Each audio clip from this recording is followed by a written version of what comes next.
तो जय हिंद दोस्तों, आपका अपने चैनल यस की हम स्टडी पर एक बार फिर से स्वागत है। बहुत ही महत्वपूर्ण वीडियो के साथ आपके सामने हाजिर हैं।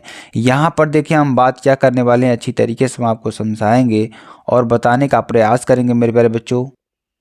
यहाँ पर देखिए हम क्या पढ़ने वाले हैं, अच्छी तरीके से हम आपको समझाएंगे। कक्षा 12 किसकी बात करेंगे? भौतिक विज्ञान की बात करेंगे, ठीक है। और अति महत्वपूर्ण प्रश्न पूरे बुक से, ठीक है, पूरे बुक से जितने भी इंपॉर्टेंट प्रश्न आपके होंगे, ठीक है, उन सभी प्रश्नों की यहाँ पर बात करने वाले हैं।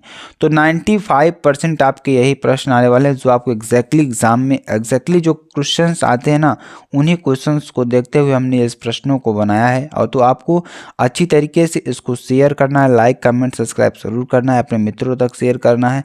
और इसके पीडीएफ की बात करते हैं मेरे प्यारे बच्चों, तो पीडीएफ भी इसकी आपको हम प्रोवाइड करते हैं। पीडीएफ कहाँ मिलेगी? यस की हम स्टडी का जो ऑफिशियल क्या है, टेलीग्राम चैनल है, क्या है, टेलीग्राम चैनल है, वहाँ पर इसकी पीडीएफ आपको मिल जाएगी, ठीक है।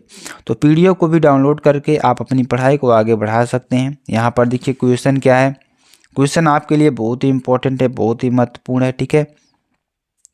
क्वेश्चन क्या है? फ्लेमिंग का दाएं हाथ का नियम लिखिए। किसका? फ्लेमिंग के दाएं हाथ का नियम लिखिए। चलिए इसको हम अच्छी तरीके से समझाते हैं और आपको बताने का प्रयास करते हैं, ठीक है। तो जैसे फ्लेमिंग के दाएं हाथ का नियम है, देखिए, जब ऋजुरेखीय चालक पर, किस पर? ऋजुरेखीय चालक पर, मान लीजिए कोई हमारा ऋजुरेखीय मतलब एक समतल पर रखा कोई चालक है, चालक तार किसी चुंबकीय क्षेत्र में, किसमें? किसी चुंबकीय क्षेत्र में उसके लंबवत गति करता है। मान लीजिए कोई हमारा ऋजुरेखीय चालक तार है, किसी चुंबकीय क्षेत्र में उसके लंबवत गति करता है, तो इसमें उत्पन्न प्रेरित धारा की दिशा, इसमें जो उत्पन्न प्रेरित धारा की दिशा है फ्लेमिंग के दाएं हाथ के नियम की सहायता से ज्ञात की जाती है। किसके?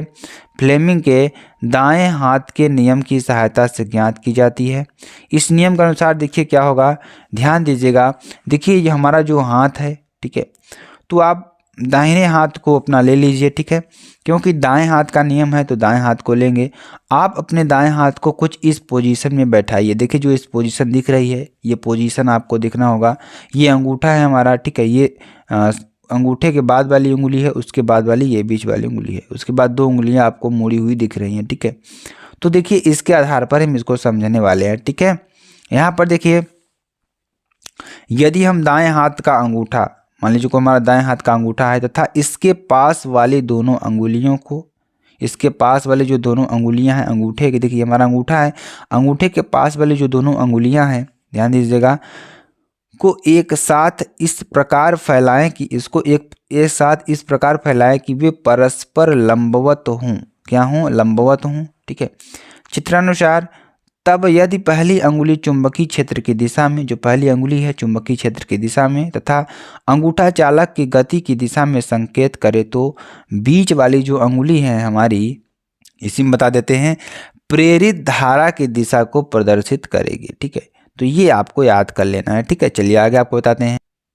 चालक में क्या? प्रेरित वैद्युत धारा की दिशा को संकेत करेगी, ठीक है। तो ये आपका हो जाएगा। अब देखिए फ्लेमिंग के दाएं हाथ का नियम, क्या? फ्लेमिंग के दाएं हाथ का नियम, ठीक है। देखिए इसका जो नियम है फ्लेमिंग के दाएं हाथ का नियम, इसको याद करने के लिए हमने एक आपको ट्रिक बता देना है, ठीक है। ट्रिक क्या है? ध्यान दीजिएगा। अंगूठे के बाद बी आई, आप बी आई कर दीजिए, ठीक है। तो बी की जगह पर क्या होगा? ये वाली उंगली होगी और उसके बाद वाली उंगली क्या होगी? आई होगी। तो ध्यान दीजिएगा कि हम देखिए नियम कैसे बनाएंगे। हम अपने दाएं हाथ के अंगुलियों को इस प्रकार फैलाएं कि अंगूठे के जो बाद वाली अंगुली है वो बी होगी और जो उसके बाद वाली उंगली है आई। इस प्रकार फैलाएं कि जो अंगूठे के बाद वाली पहली उंगली है वह चुंबकीय क्षेत्र, बी मीन्स क्या होता है? चुंबकीय क्षेत्र, आपको याद कर लेना है। और आई मीन्स क्या होता है? करंट। तो बी आई आप ऐसे याद कर लेंगे। उसके बाद ये देखिए हमारी जो अंगुली है, ठीक है, इसको चुंबकीय क्षेत्र कहेंगे, इसका विद्युत धारा कहेंगे। तो हम अपने दाएं हाथ की हथेली को इस अंगुली को इस प्रकार फैलाएं कि जो अंगूठे की पहली अंगुली है वो चुंबकीय क्षेत्र था, उसके बाद वाली जो उंगली है प्रेरित धारा की दिशा को प्रदर्शित करे। तो इसे हम क्या कहते हैं? आपको अच्छी तरीके से समझ में आएगा, ठीक है। तो ये आपको ऐसे ही याद कर लेना है, ठीक। चलिए आगे आपको बताते हैं। तो चालक में क्या करेगी, वो प्रेरित विद्युत धारा की दिशा को संकेत करेगी। ठीक है, अगला देखिए फ्लेमिंग के दाएं हाथ का नियम, ये भी बहुत ही इंपॉर्टेंट है। चलिए अब देखिए दाएं हाथ को उसी तरीके से हम फैलाएंगे। ठीक है, तो यहाँ पर देखिए चित्र के अनुसार आपको दिखेंगे, इसमें भी आपको देखिए ऊपर क्या करना चाहिए, FBI आपको फॉरेन।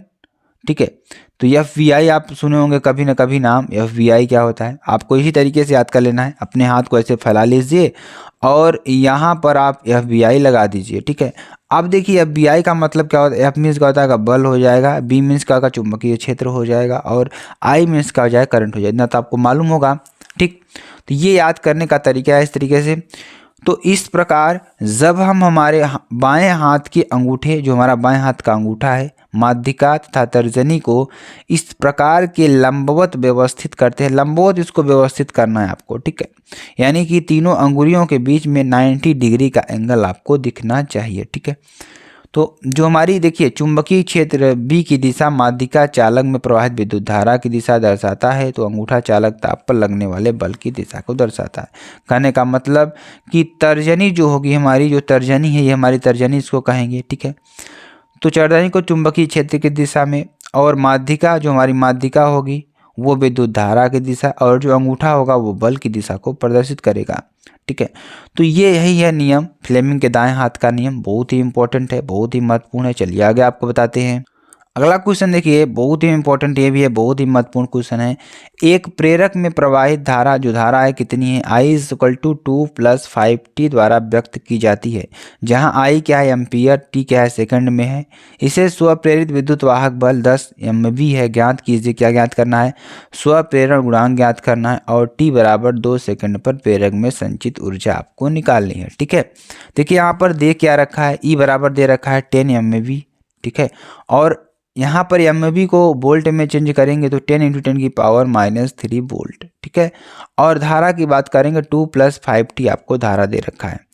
तो यहाँ से देखिए ΔI/ΔT, यहाँ पे इसको हमने क्या कर दिया, टी के सापेक्ष इसका क्या कर दिया, अवकलन कर दिया। तो देखिए टी वाला पद जो है वहाँ पर 5 हो जाएगा, और जो कांस्टेंट है वो क्या हो जाएगा, 0 हो जाएगा। तो यहाँ पर क्या बचेगा, 5 एम्पियर प्रति सेकंड। ठीक है, क्योंकि हमने इसका क्या कर दिया, अवकलन कर दिया, नीचे टी आ गया तो एम्पियर, आई का मात्रक एम्पियर, टी का मात्रक सेकंड, तो यहाँ पे 5 एम्पियर प्रति सेकंड आ गया। अब देखिए स्वप्रेरण गुणांक की बात करें, इसका फार्मूला क्या होता है, फार्मूला इसका होता है L = E/ΔI/ΔT। ठीक है, यही होता है फार्मूला। उसके बाद देखिए अब E का मान देखिए दे रखा है ऊपर 10 × 10⁻³ इसका मान पूरा कितना था, 5, तो यहाँ पर हो जाएगा 2 × 10⁻³ हेनरी। ठीक है, और यहाँ से 2 मिली हेनरी, इसको मिली हेनरी में भी ज्ञात कर सकते हैं, 2 मिली हेनरी। अब देखिए दूसरा नंबर देखिए क्वेश्चन क्या है, T = 2 सेकंड पर प्रेरक में धारा I बराबर क्या हो जाएगी, 2 + 5 × 2, तो यहाँ से क्या हो जाएगा 2 + 10 = 12 एम्पियर, कितना 12 एम्पियर आपका हो जाएगा। तो प्रेरक में संचित ऊर्जा क्या हो जाएगी, ½ LI²। ठीक है, ½ LI², यहाँ से क्या हो जाएगा, ½ 2 × 10⁻³ × 12 का स्क्वायर। ठीक है, तो यहाँ पर क्या हो जाएगा 144 × 10⁻³ यहाँ पर क्या हो जाएगा U = 0.144 जूल। ठीक है, ये आपका हो जाएगा। चलिए अगला क्वेश्चन देखिए, अगला क्वेश्चन भी बहुत ही इंपॉर्टेंट है, बहुत ही महत्वपूर्ण है। ठीक है, आपके लिए क्वेश्चन क्या कर रहा है, विद्युत चुंबकीय प्रेरण से क्या अभिप्राय है, विद्युत चुंबकीय प्रेरण से क्या अभिप्राय है, किसी कुंडली का स्वप्रेरण गुणांक कितना है, 80 मिली हेनरी है। तो इस कुंडली में धारा 0 से बढ़कर 5 एम्पियर होने पर विद्युत वाहक बल 400 वोल्ट हो जाएगा। ठीक है, तो यहाँ पर देखिए विद्युत चुंबकीय प्रेरण के लिए परिभाषा देखिए क्या हो जाएगी, जब किसी कुंडली तथा चुंबक के बीच, मान लीजिए कोई कुंडली या चुंबक के बीच आपेक्षिक गति होती है तो कुंडली में एक विद्युत वाहक बल उत्पन्न हो जाता है। जब हम किसके बीच, कुंडली और चुंबक के बीच जब आपेक्षिक गति करते हैं तो कुंडली में एक विद्युत वाहक बल उत्पन्न हो जाता है, जिसे प्रेरित विद्युत वाहक बल कहते हैं। ठीक है, यदि कुंडली एक बंद परिपथ में है, जो कुंडली है अगर एक बंद परिपथ में है तो इस प्रेरित विद्युत वाहक बल के कारण कुंडली में वैद्युत धारा प्रवाहित होती है। कितना, कुंडली में प्रेरित विद्युत धारा प्रवाहित होती है, जिसे प्रेरित धारा कहते हैं। ठीक है, इस घटना को वैद्युत चुंबकीय प्रेरण कहते हैं। इस घटना को क्या कहेंगे, वैद्युत चुंबकीय प्रेरण कहेंगे।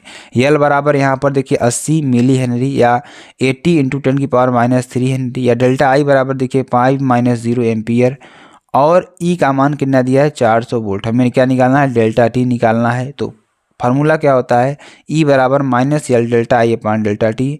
यहाँ पे सारे मान को पुटअप कर देंगे। यल का मान कितना था 80 इंटू 10⁻³ आई का मान 5 अपान, अगर हम ई की बात करें तो यहाँ पर 400 था, ठीक है। यहाँ पे सॉल्व करेंगे 10⁻³ सेकेंड, ठीक है। चलिए अगला क्वेश्चन देखिए। अगला क्वेश्चन देखिए क्या है आपका, फैराडे का विद्युत चुंबकीय प्रेरण संबंधी प्रथम नियम, ठीक है।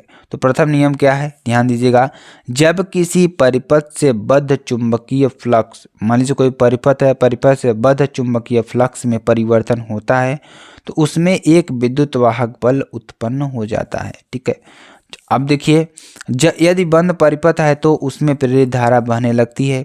अगर मान लीजिए कोई बंद परिपथ है हमारा तो उसमें जो प्रेरित धारा है वो बहने लगती है। यह धारा केवल तभी तक बहती है जब तक कि चुंबकीय फ्लक्स में परिवर्तन होता रहता है। तो मेरे प्यारे बच्चों, ये बहुत ही इंपॉर्टेंट क्वेश्चन थे। अगर आपको वीडियो पसंद आती है आप चैनल को लाइक शेयर कमेंट सब्सक्राइब जरूर कर सकते हैं। फिर मिलते हैं नेक्स्ट वीडियो में नए टॉपिक के साथ, तब तक के लिए जय हिंद जय भारत।